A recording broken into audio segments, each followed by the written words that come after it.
Pas. Justement, d'ailleurs, en fait, merci d'abord pour le travail que vous avez réalisé.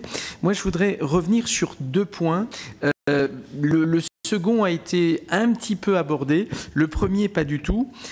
Bon, vous avez eu un parti pris dans ce rapport, enfin, qui est tout à fait légitime. Je ne conteste pas le parti pris. Simplement, ça m'interroge quand même parce que vous partez finalement de l'existant et vous dites on va essayer de l'améliorer à la marge. Moi, je pense qu'il faut aller plus loin, c'est-à-dire qu'il faut une réflexion beaucoup plus radicale sur ces questions-là. Et quand je dis il faut une réflexion plus radicale, les deux points que vous avez abordés, le premier qui manque singulièrement, implicitement, vous dites finalement les structures qui s'occupent de la formation des hauts fonctionnaires, ça s'appelle l'ENA, ça s'appelle quelques grandes écoles, et ça, je considère que déjà une première erreur majeure.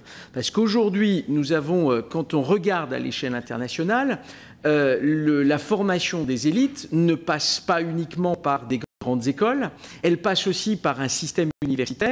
Et d'ailleurs, regardez simplement le projet de Saclay. Il y a une volonté aussi de faire un maillage entre les grandes écoles, dont l'école polytechnique, avec le système universitaire. Je pense qu'il y a un vrai sujet.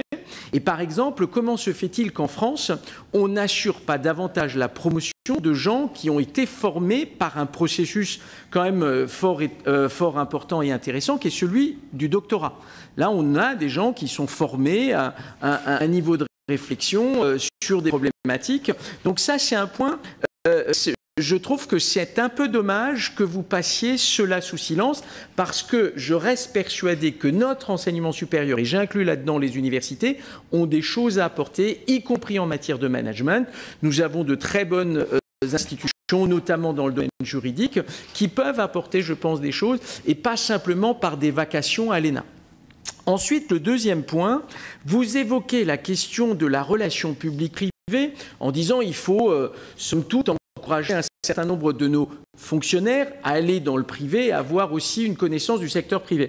Moi, ce que je voudrais, c'est qu'il y ait effectivement une plus grande mobilité dans les deux sens et il existe dans le secteur privé des gens qui ont des aptitudes et des capacités extrêmement importantes en matière de management. Comment se fait-il qu'aujourd'hui, nous n'arrivions pas du tout à les attirer dans le secteur public? Et ça aussi, c'est tout de même un vrai sujet.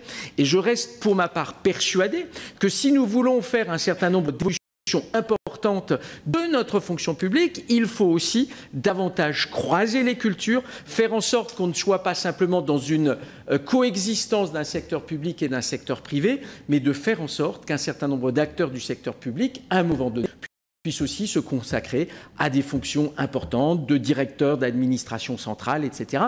Et je crois que là, c'est un autre volet sur lequel le rapport ne dit pas grand-chose. Voilà, donc ça, c'est les deux points qui, encore une fois, ça ne remet pas en cause le travail que vous avez fait, que je trouve remarquable, mais malgré tout, en creux, ces interrogations, elles restent. Je vous remercie. Monsieur Terrasse.